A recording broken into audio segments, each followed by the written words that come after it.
So Lady Thatcher's body wasn't even cold, and the ghouls were out in force. Street parties popped up in the UK with drunks holding signs stating, "Rejoice, Thatcher is dead." On Twitter, if you expressed sorrow over her death, some would respond with vile slurs.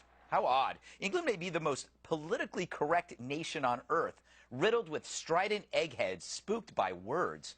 Yet when someone great dies who isn't a leftist, tolerance magically vanishes. You think they cheered like that when bin Laden died? I return to Dennis Prager, who once said, "The right thinks the left is wrong, but the left thinks the right is evil. And so the minister is a monster which backs the bile." Which is odd, since this hate is coming from jerks too young to remember Thatcher. Yep, it's coming from students, some young, some eternal. At one conference, some students cheered Thatcher's death. So why such hate from people who know so little?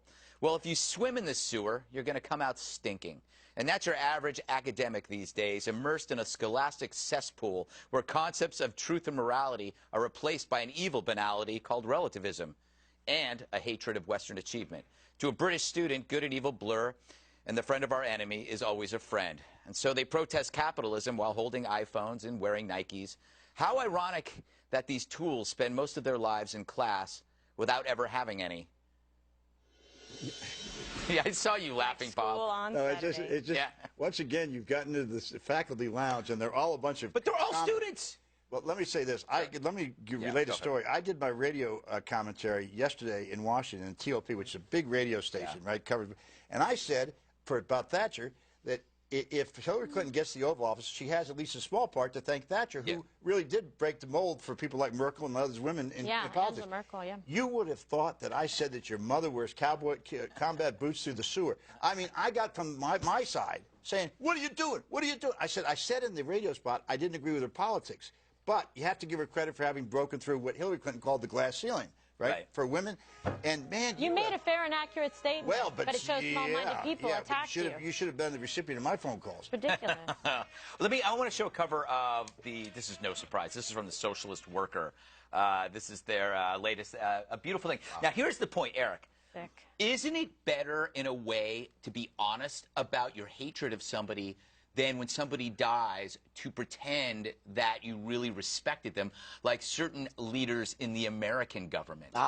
You love that. You like the honesty. I think your Prager's line was best. The left thinks whatever, we're evil. The right thinks they're wrong. It just shows the difference, the way people are treated.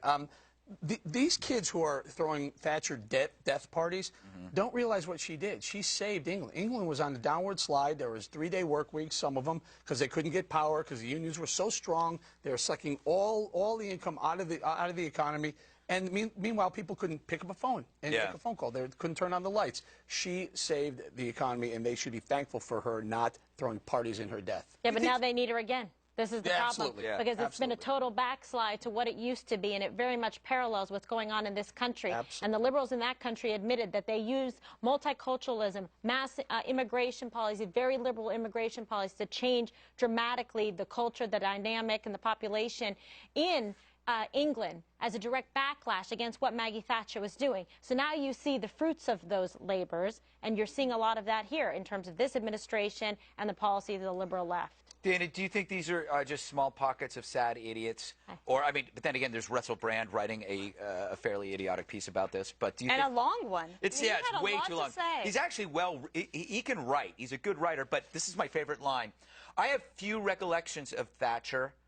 I'd become a delinquent by then, living on heroin and benefit fraud."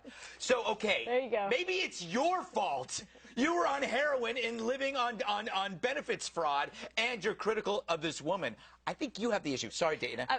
For example, let's just look at Michigan and Detroit in particular. In a world of hurt, you have a Republican governor who's come in, and now it's his responsibility to try to fix something. He takes one, a step towards getting the city back on track, and you know what? All the haters came out. So I think that there will always be some, and now they're just a little bit louder because of social media. But I think in death you could just say, just let your hatred go. Yeah, let it go. I remember when Breitbart died, how many people were the same way over here? Yeah. I mean, it's terrible. Tolerance. It's because they think it's evil. So, yeah. Bob, Birth and death. you have your mouth open. Don't call me. I have hiccups. Well, okay.